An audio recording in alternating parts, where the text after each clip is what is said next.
Hello everyone and welcome back for another video. As you can see by the title, this time I'm playing Azami, Lady of Scrolls, mono blue control, and I'm playing against Athreos, God of Passage. And this was a bit of a nail biter in the beginning of the game, and I definitely made what I think looking back might have been some suboptimal plays, but it turned out correct in the end. So I see opening hand, I drew a null off the top. I saw 3 lands, Sensei's Top, Fabricate, Seagate Oracle, and Relic. And I like this hand with Relic against Athreos, God of Passage. I can use the tap ability in response to Athreos' trigger. If they exile the creature that triggered it, I can choose to not pay life and they won't get the creature back anyway. I also have one of the new additions to my collection, a fetch land to go with the Sensei's Top, and I have Fabricate as an additional shuffle effect to try to clear some extra cards off the top if I don't like them after seeing them with Sensei's Top, and I have Seagate Oracle to clear even more cards off. So definitely a good hand. I don't think I'm going to have any trouble finding the lands that I'll need. Artifact land is a little hurtful because in these black-white matchups where they're most likely playing Hate Bears, I love getting the Vidalcan Shackles early, but that means I'm going to need a high island count. And that's my first thought of where this Fabricate might be going instead of a Mana Crypt. So I'm going to keep the hand and just lead on the Relic in case they have turn to any spells. I can start eating it right away. No sense in running top out if I'm not going to use it. Might as well just put the Relic out. Maybe it'll eat removal, and they'll spend their turn doing that. They spend their turn doing nothing, so I'm going to play an island and play top. This Annul is actually a great draw here because it's a 1-mana hard counter for Athreos, so absolutely fantastic counterspell in this situation. I'm going to just play the top and ship the turn back. My opponent goes with a Sin Collector, and I don't have anything that I can do in response to this, so I'm going to accept that one of these is going to go. I assume that they're probably most likely going to take the Fabricate. It's the most versatile.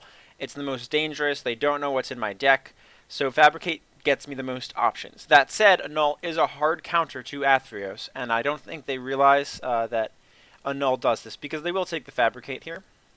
And you'll see it go. And there it goes. I'm going to top. I see things and Strip Mine. So I'm going to Strip Mine this black, try to put him off black mana, and Relic the card away immediately. Just try to keep it under control, and of course I'm instantly punished by running the Strip Mine out, because I would have loved to Strip Mine the bounce land instead. It's alright though. I time walk them with that Strip Mine, and that's fine by me. I see Patron Wizard, Thirst for Knowledge. I'm going to put the Thirst on top, plan to use that.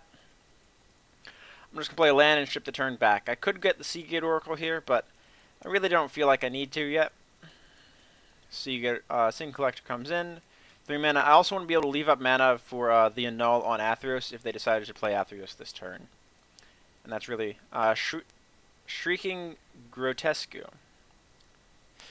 I know I'm butchering that pronunciation. When it enters battlefield, if black was spent to cast it, target player discards a card. A pretty spicy Athreos deck, considering the cards always come back to hand instead of field. You can get these sort of cast triggers. Very good. I'm going to top in response. See Beguiler of Wills. I don't need that. Future Sight, definitely I do want that card, and Patron Wizard. So I'm just going to put the Patron Wizard on top. I see myself potentially casting that this coming turn. And I'm not at the point of needing Future Sight yet, but I will want it eventually. So begrudgingly, I'm going to shuffle it away because I need to make sure that I keep hitting land drops with this deck more than anything else. And I'm going to run the Seagate Oracle out instead of the Patron Wizard, and I see the Future Sight again, even after the shuffle, which is fantastic. An easy Annul there, absolutely going to do that. They're going to Vesuva, copy their Basilica, bounce another planes to their the same planes back to their hand. How good would Strip Mine have been this game? If I had Strip Mined their Basilica, they'd have a Godless Shrine instead. They'd copy Godless Shrine, be at 4 mana instead of, and they wouldn't be able to cast Athreos again. But instead they're going to be at 6 next turn. If I had just waited 1 turn, but sometimes it's the correct decision to try to take them off the color, and it just doesn't pan out. But if they didn't have black mana there, if they didn't have another black source, I would have been so far ahead using this top to gain value, Seagate Oracle to continually churn through and see new cards with top, and Patron Wizard to lock down their mana even more. Pick up an island off the top. I'm going to run out this Patron Wizard and ship the turn back. No sense in bashing with Seagate Oracle if I plan to have Patron Wizard open. My opponent, 4 mana, Skin Render. Unfortunately, they have exactly 2 up, so I'm going to just tap them out just because. Make sure they don't have anything else.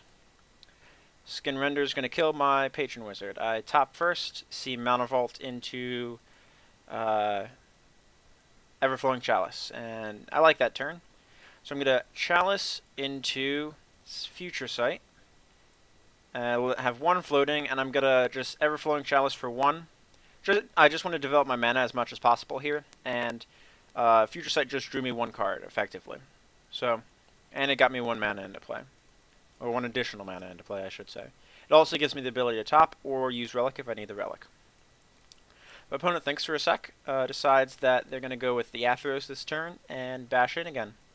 So I'm going to top. I see one, if you pause the video, I think you saw my last new addition to my collection. I'm going to top draw the Spell Pierce, and there it is. Force of Will. Brand new, just added to the collection in all of the blue decks except for Sidisi at the moment. Sidisi doesn't have the right density of blue cards to be able to function properly. Got a decent deal on it, so I'm happy with the acquire, and it was definitely something that I needed in my lists, and all of my lists were lacking just for the fact that I didn't have the free counterspell, or free in the sense of non-mana counterspell.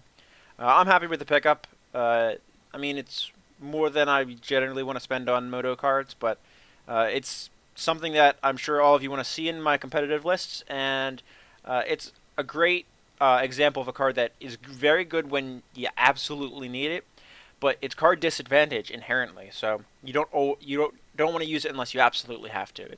It's a great game. All right, so I have top Future Sight going, which basically says pay 1, draw a card. So I'm just gonna keep churning through my deck some, get some more mana into play, see Into the Royal, and I'm gonna leave up some mana for that, because I'm planning to Into the Royal Athreos on end step potentially. Fleshbag Marauder. Well, I could use Relic in response, but I'm going to try to remove Athreos from play first, just in case they put something else into the yard that I want to Relic. So Fleshbag hits the bin, I lose my Seagate Oracle, Blood Curse Knight, and they didn't even play the Athreos. Very good card. As long as you control an enchantment, it gets +1/+1 and has lifelink. Conveniently, their commander is an enchantment, so this is basically a 3 mana 4/3 with lifelink. It's pretty good, I guess, for an uncommon. I don't know if I would play it in a tuned Athreos list. I would probably play a more Hate Bearers package, like Dark Confidants, Thalia, both Thalias, Hushwing Griff, all the good stuff. Yixla Jailer. Yixla Jailer feels very good. Pick up the Gilded Lotus. That's awesome. Alright, so I'm going to Gilded Lotus into Tezzeret. Untap some stuff. I'm going to Preordain off the top. Draw Ponder. Put lands. I'm going to shuffle with that Ponder. Get a Void Mage Prodigy into my hand. Replay the top. Play this Trinket Mage. Trinket Mage up a Sol Ring. Play Sol Ring. And that is, I believe, the end of my mana. Yeah, I'm going to top.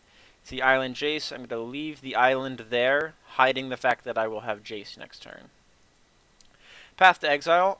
So I could choose to shuffle away Jace, and I decide I don't really need him. I already have Future Sight going, which is infinitely better than Jace. I was just going to be able to use Jace for bounce abilities to get some tempo.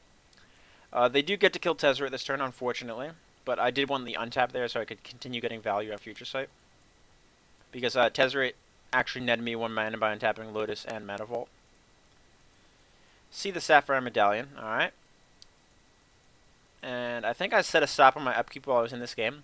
So Death Pact Angel. And I decided to force Death Pact Angel, mostly because I didn't want this thing continuously looping if I ended up getting removal in play. And really, this is more of the tempo play. I know I'm drawing more cards than my opponent, so I don't mind forcing here, pitching away the Spell Pierce. I don't foresee Spell Pierce being relevant. And this just slows down their clock against me. I know I'm at 18 life. I gotta find a way to deal with their board somewhat quickly. I'm taking 7 a turn. So I'm on a 3-turn clock at this point, not counting Mana Vault damage. So keeping 5 power off the board for the cost of 1 life seems pretty good for me right here. I know I need to get either Cyclonic Rift or my Videlkin Shackles very, very soon. So I just need to slow down the clock as much as possible here. Otherwise, I'm going to lose the game. I'm just going to relic them. They get rid of the Death Pact Angel. I would think I would have gotten rid of the Path, just in case I forget to use relic somehow. I think I top one upkeep. See, Island, Saffron Medallion, Thawing Glaciers. I decided to draw the Medallion, play the Island off the top draw into the Glaciers, top draw into land, top draw into Syncopate, see Temporal Manipulation, play Azami, draw a card, cast Temporal, or relic them, cast Temporal, top draw, there's the Shackles. Alright, so I'm going to pay for Monovault, pick up the Shackles as my draw step, pick up Negate, and realizing that I have Shackles in play, I'm going to Shackles their Bloodcursed Knight on upkeep once it untaps, and then I will have a lifelinking 4/3 that will chump block whatever comes at me first. I have more than enough counterspells to keep their entire hand at bay with the amount of mana that I have. Negate, Dissipate will do it alone, I think, because they have Athreos in their hand, which will get dissipated. That'd be 3 mana. Let's see, 1, 2, 8, 9, 10, 11, 12 for the Lotus. 12 up, and Monovault, which I prefer not to use. So 5 puts me to 7 for Shackles. And then I have Negate plus Dissipate plus Syncopate for 1. Or I have Sapphire Medallion, which pays for itself if I cast both Negate and Dissipate. So 3, 4, 5. I have 7 left after play Activate Shackles. 5 left after Medallion. And then 1, 2, 3 for the Dissipate plus Negate. The game was well and truly in the bag at this point. Vidalcan Shackles plus their steady stream of creatures that they're sure to have in their deck will promptly end it. And I have the counterspells to defend the Shackles to win me the game. Overall, I definitely enjoyed this. I was on the back foot initially off their early hand disruption. They did have 2 good cards in a row of Sin Collector into Grotesque. I guess that's Grotesque. Into Gargoyle. How's that for you?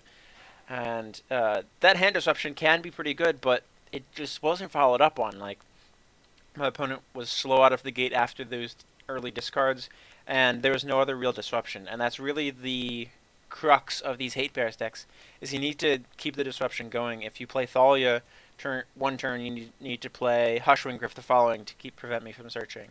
And you need to keep beating me down the entire time, because otherwise Control will win the long game. And if you're playing this style of Hate Bears black-white deck, the thoughts that always need to be in your mind as you're moving through it is, how does my opponent get out of this lock?